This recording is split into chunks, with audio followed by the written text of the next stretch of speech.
Hello, racing fans, and welcome to another edition of Handicappers Corner, brought to you by the Derby Bar and Grill. I'm Mike Heads, along with Drew Forster. We're going to go through the Sunday, June 23rd races at Hastings Racehorse. We got 8 races on tap. First scheduled to go at 1:50.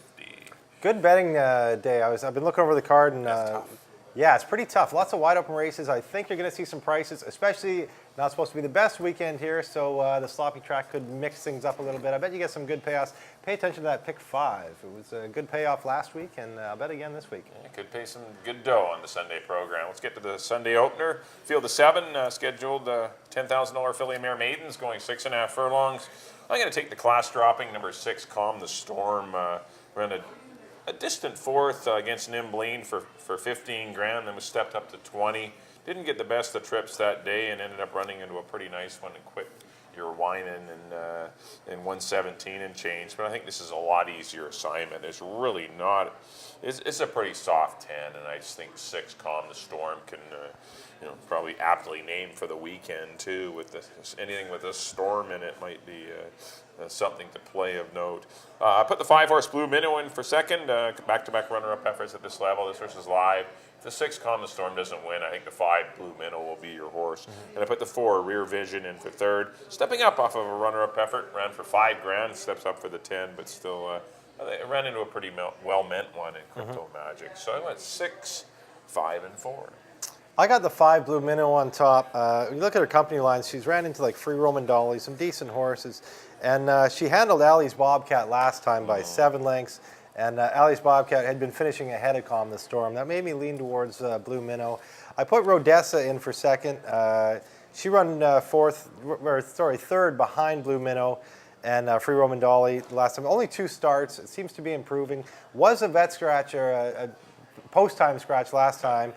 Switches to Alexander Marty, gets the weight off, so not really sure. But if she's on her game, I think she could be tough. And I have Calm the Storm, as you mentioned, out of the Greg Tracy barn. The class dropper looks tough in here as well. I have 5, 1, and 6 in the first.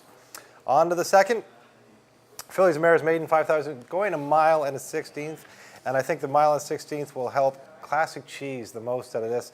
A late closing runner out of the Barb Heads barn that ran into a very well-meant Miss Heatheridge last time. I don't see anybody in here that's going to be that tough. Classic Cheese is your horse to beat. In the second spot, I put Delta Daisy, hard luck little filly. She has a decent number for the distance. She's probably going to be on the lead. Yeah, she'll get the chooch. She looks like she might be the only one too, so she might be able to steal it. Classic Cheese will be coming at her late. Maybe she can hang on, but I think Classic Cheese will catch her. And in third spot, I put Power Skater out of the Melanie Walters barn. Melanie horses have been running very well this year. This is not the best runner in her barn, but keeps picking up the pieces, thirds and fourths, and I think she can do that again today. I got 1, 2, and 4 in the second. Yeah, I agree. I got the same 3 horses. I think Classic Cheese is bred to stay the trip. Not many of them are in this race, so she just seems to have that one paced running style that's only getting her the place spot in her sprints, but that isn't bad. She's just had 2 starts in her life. She's had 2 runner-up efforts, so I like Classic Cheese to defeat Delta Daisy. I like the blinker change. That might help Delta Daisy. Going to go without blinkers.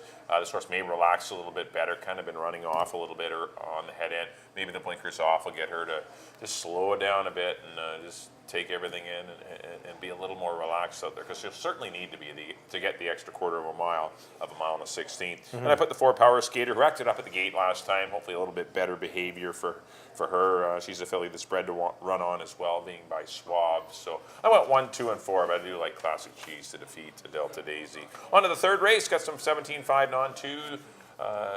Fillies and Mares going to go 6.5 furlongs. Boys, sorry. Or boys, sorry. Yep. Yeah, the Mares the other day.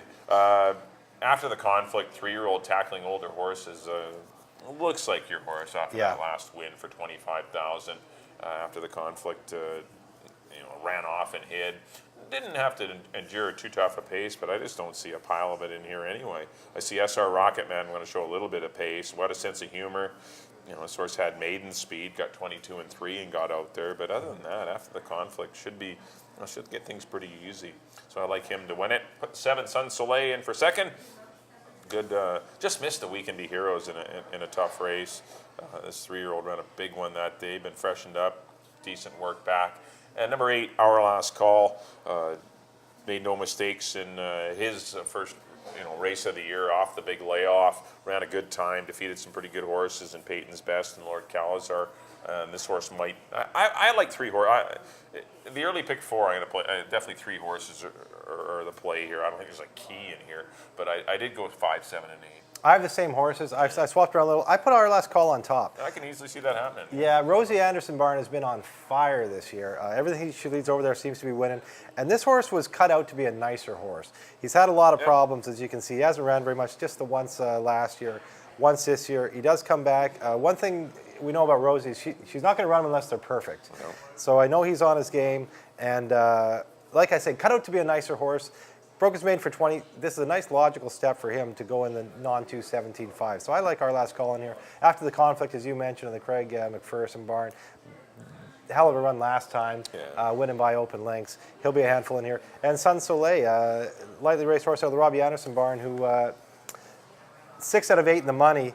And really good. Unlucky to lose to We Can Be Heroes last time. That was one of those. The last couple of races have been really good. I ran into a horse called Bodaway down in Turf Paradise. That's a tough horse. Yeah, that's right. And this horse has run some better than looked races, and it might put a little scare into Our Last Call. But definitely when you're dealing with a 4-year-old against 3-year-olds, definitely favoritism goes to the 4-year-olds. Especially this time of year. Yeah. But I went 8, 5, and 7. But as Mike mentioned, those are the 3. We got the same 3. I think you could juggle them around in any exotics you might want to take all 3. On to the 4th, 3-year-old fillies for 10,000, and I've gone to the 1 Pineapple in here. 3 straight wins, 2 come out of the box this year, 2 straight for 15. Just wired them. The question mark here is Frank Fuentes takes off of Pineapple and one of his main outfits in Dino Condolinos to ride Free Roman Dolly. So he obviously thinks a bit more of Free Roman Dolly, but I'm going to go against him and stick with Pineapple on top. I put Always Red on Sunday in the 2nd spot. Nice win at the last time for this level. Pretty comfortable winner. The logical place, she comes right back for 10,000. And the 3rd spot, I put Free Roman Dolly. Went up and tackled Sacred Delight and Dee's Dream and some decent fillies for 25,000. Only got beat 4 lengths. Now drops back down to 10,000 where she broke her maiden. Same level. I got 1, 7, and 4. I like the 7 horse in here, Always Red on Sunday. I didn't really care for the horse at all last time, but it proved something to me that it's never done, being able to pass a horse. And this horse looked good doing it on the class drop. I guess maybe any horse can do anything if they're at a certain level. If they're at the right company. This horse really flourished at the $10,000 level. Sat back, relaxed nicely for Enrique Gonzalez, and this horse put in a nice move. Final time was good. If this horse repeats that race, I think she has to win. You got Pineapple that's going to go to the front, the 1 horse, the 2 Electric Girl, and the 4 Free Roman Dolly. I think the pace scenario is going to be pretty solid, and I think Always Red on Sunday, if she kind of gets the same sort of trip, going to be awfully tough to beat. I agree with the 4 horse Free Roman Dolly though for 2nd. This horse ran some good races, and Frank Fuentes does stick with this horse, as you mentioned, over Pineapple, but still it's lacking experience, and so I can see this horse getting hung 3 wide and getting nothing. And it's just one of those. But if this horse can work out a trip, this horse could be dangerous. And I put the 6 horse, Little Miss Bean, who was only a length and a half behind Always Red on Sunday last time, in for 3rd. This horse ran a She's good a hard race. knocking little filly. And there's a horse that had some issues last time on the final turn, and Little Miss Bean ended up kind of getting impeded a slight bit in that race, or she would have been a little bit closer. But I went 7, 4, and 6. Didn't love the race. There are quite a few chances in this one. Probably one of your tougher races on the day is this 4th race. Even Miss Heatherridge won easy and could be, ready for a task like this up for 10,000. This horse won by 9 lengths or something. This horse ran a I don't mind her at all. But I ended up on 7, 4, and 6. On to the 5th race, starting off the pick 4. Some non-winners of 2 fillies and mares in for 4,000, going a mile on the 16th. I went to the 1 Catching Cash, a filly that battled on the head end with the eventual winner, Reveling, and it just got caught late. Well, it ended up getting caught late for 3rd, but lost 2nd by 3 lengths. And I thought the horse, he did all the fighting. 24 and 2 was soft opening quarter. 48 flat, that's a 23 and 3 second quarter, and then things really quickened. And this horse, was ridden a lot different than it was the prior race when it was taken back to make 1 run off of slow fractions. It still ran 2nd. I just think with better rating, and it looks like there's no speed in this race. I just think Catching Cash is going to get the lead. and it's not really a true speed horse, but if he gets breaks like she did last time, she's going to be dangerous, and maybe upset the 5 horse Forever Me, who was the logical play, set a perfect trip, 5 or 6 lengths off a speed duel, and ended up running on and almost defeating Reveling. But this horse did get a perfect trip. Don't get me wrong, this horse had it all his own way, and no horses around him, and laying third, and this horse was a beneficiary of a good trip. And I put the 2 horse Coach and Becky, who didn't have the best of trips, in for third. She's better than that race. She ran on well at the end of it. I went 1, 5, and 2, but I like everyone coming out of that Reveling race. I went with the 2, Coach and Becky. What I like about her, she normally doesn't get that far out of the race, and she got way out of it last time, and then was extremely wide coming for home. She was like 6. She looked like she was going to be closer, and then she kind of took that extra jet out, and she ended up about 6 or 7 wide.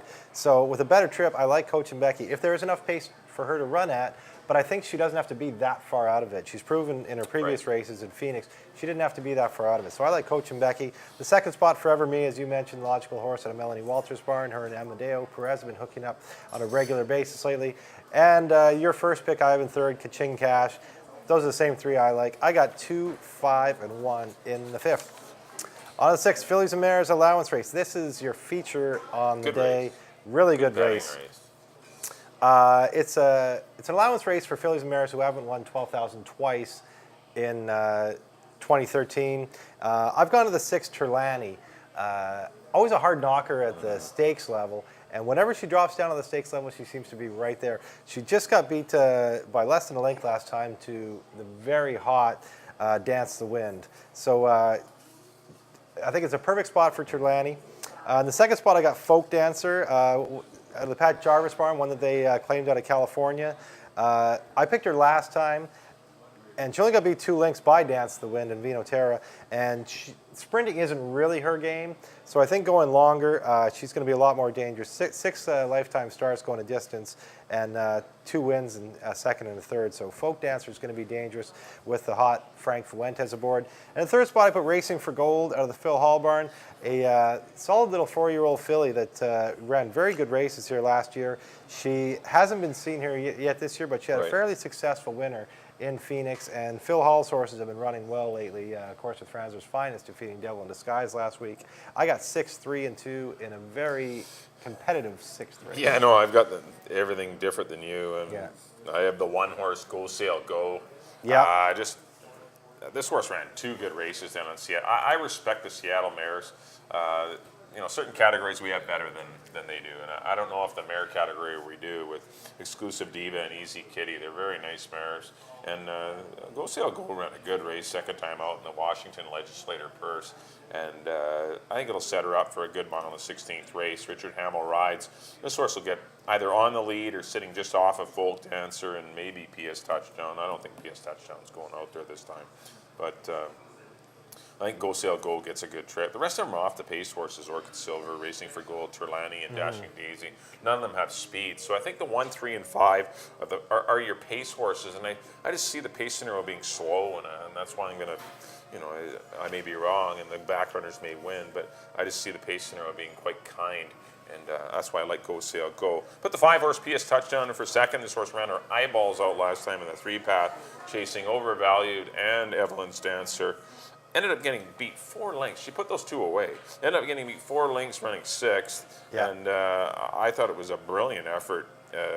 Gets a rider change, but I don't think there's any rider upgrade or downgrade here. But I just think this horse will be dangerous. She's as good a mare as anyone in here. This horse and will be the right price. I think PS Touchdown. Yeah. And I put the 6 horse Turlani, who had a perfect trip last time, around second. In for third. I just thought the pace scenario just was perfect for her, and I just don't think it's going to be like that. So I think she may be a little under the odds. So I went 1, 5, and 6. I forgot about Gabby Got Her Way too, making her return. Yeah, I mean, could be some speed in here, but we'll see. On to the 7th race, $15,000 fillies and mares. Here's the non-2. This is an open 15.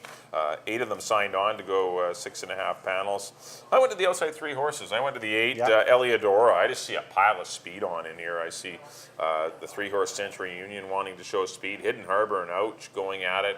and Eliodoro might be the one that takes a trip just in behind them, and I'm going to hope that's the way it sets up, because this horse ran, I thought, a pretty good third behind Cry, Cry, Cry, and Ouch.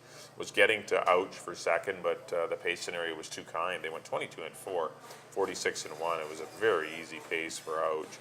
With Hidden Harbor in the race, it's not going to be that easy, and I just thought maybe that might flip-flop them. I put Ouch in for second and Hidden Harbor for third, but I think the outside 3 horses are your horses in here. I went with Ouch on top. I think she's versatile enough that if there's a good pace, she can sit off it. If there's no pace, she can go to the lead. And she's been running into, Cry, Cry, Cry, Lasting Spice, Dash and Daisy, all the tough horses in this category. They went into the 25. Right. 15 went. She got kind of new friends around her, and I think that makes Ouch very dangerous. In the second spot, I put Hidden Harbor. She's the now horse right now, been on a really roll since arriving here from Phoenix. Her buyers keep jumping. Her times keep getting better. Her margin of win keeps getting bigger. Hidden Harbor is very hot right now, so I wouldn't be surprised to see her win it. In the third spot, I took Century Union, taking a big jump up from a 4,000 non-2, but she was another one that was cut out to be a nicer horse. And they thought a lot more of her. Dropped her right down to the bottom, and she got beat. Run her back. Obviously, was on her game that day. Won by 6. I respect the connections. They know how to place their horses. They think enough of her to put her in here. I'll throw her in the third spot. I got 7, 6, and 3. On to your nightcap. 3-year-olds and up, 4,000 non-winners of the year. And I've gone to the Dino Condolinos horse in here, the number 2, Hockley. Hockley dropped down to this level last time in the 5 non-winners of the year, and was a heavy, heavy, heavy favorite. And it was one of those days where just speed was hanging on and hanging. Yep. You couldn't really pass the horse. And Frank got him in a good kind of stalking spot, a couple lengths off the lead. But it was at a time when the track was very speed favoring, and they just kind of went around there all in one motion, and nobody made up ground, nobody lost any ground, and he got beat. I see today the track's been playing a little bit fairer lately. He's a class horse in here. I'm going to go with Hockley on top. The second spot, I put Good, Bad, and Ugly. Liked him a lot last time. I picked actually him and Alaxa 1-2 last time, and Alaxa got the better of him late. But Good, Bad, and Ugly's form is coming around. Also, as these races kind of soften up a bit, he's becoming more of a factor in them. And the third spot, I put the 8, a Fleet Mac. Another one, your speed horse in here. He'll like the distance. He's finally getting to go his distance. He's only ran this distance once, and he won. Been setting pretty good fractions. Like last time he went in 21 and 4. He's not going to have to do that in a long race. He's going to get out there, relax. Maybe he can build up some confidence and even steal it in with 117 under Marnie Williams. But I really like Hockley and Good, Bad, and Ugly. I got 2, 3, 8 in the 8th. Yeah, I've gone to the 3-horse Good, Bad, and Ugly. A good runner-up effort to Olaxa last time, and just didn't get enough out of those sprints, and got caught late. And this horse on a normal day would not lose to Olaxa, and I don't think he'd lose to Olaxa ever again. But Good, Bad, and Ugly for me to defeat the 2 Hockley, who gets to stretch out 3 sprints so far this year, and finally gets to go a mile and a 16th. I think that'll help his chances. And I put the 6-horse, True Grit, in for third. A horse that had a wide trip last time against Sufi Dancho and Raising Memo. I think is an easier assignment, dropping 5 down to 4, and I think the pace assignment's a little easier. I think if Fleet Mac goes, I think this horse could probably lay second and might get a good trip from there and see if he can catch a Fleet Mac. But I went 3, 2, and 6. I do like the classy 9-year-old Good, Bad, and Ugly. Well, that'll do it for our Sunday selections for the June 23rd edition of Handicappers Corner. Next up on screen will be our selections. A little recap. Back in race number 1, I went to the 6. Calm the Storm, 6-5-4. Race number 2, I went to the 1. Classic Cheese, 1, 2, and 4. Third race number 5, After the Conflict, over the 7 and 8. Fourth race number 7, Always Red on Sunday, 7-4-6. Fifth race number 1, Catching Cash, 1, 5, and 2. Sixth race number 1, Go Sail Go. Good race though. This will be a fun one to watch. I went 1, 5, and 6. Seventh race number 8, Eliodoro. She's due for a break. Maybe she'll get one. 8, 7, and 6. And in the 8th race, number 3, Good, Bad, and Ugly. 3, 2, 6 for me in the Sunday finale. On my picks, in the first, I went to the 5, Blue Minnow over the 1 and the 6. In the second, I agree with Mike on number 1, Classic Cheese over the 2 and the 4. In the third, I went to number 8, Our Last Call over the 5 and the 7. In the fourth, I went to number 1, Pineapple over the 7 and the 4. In the fifth, number 2, Cochin Becky over the 5 and the 1. In the sixth, I went with number 6, Turlani over the 3 and the 2. The seventh, I went with the 7, Ouch over the 6 and the 3. And the nightcap, the 8th, I went to number 2, Hockley, over the 3 and the 8. Well, thanks everyone for tuning in to the Sunday, June 23rd edition of Handicappers Corner. Hopefully get you a few winners. We wish you lots of luck, and hopefully the weather stays well at Hastings Racehorse. Once again, if you can't get out to the track, get out here to the Derby Bar and Grill or to any off-track TBC site. There's lots of them throughout the city. You get one in Maple Ridge, you get one in Coquitlam, you get one in Richmond. They're all over the place. They're spread out. We will. But none better than here at the Derby None Bar. better than the Derby Bar and Grill at 176th and 0 Avenue. So come on out, Chef Eddie will have a lot going on for you as well. And we'll see you next week when we do not race Friday, we race the holiday Monday. Yes, we race Saturday, Sunday, and holiday Monday, Canada Day. So we have 3 afternoon cards all starting at 1:50. So next week, Saturday, Sunday, Monday at 1:50. On behalf of Drew, thanks for tuning in, everyone. We'll see you next time here on Handicappers Corner. Busted all deep and to big red last night. I know it's Valentine, the morning works look fine.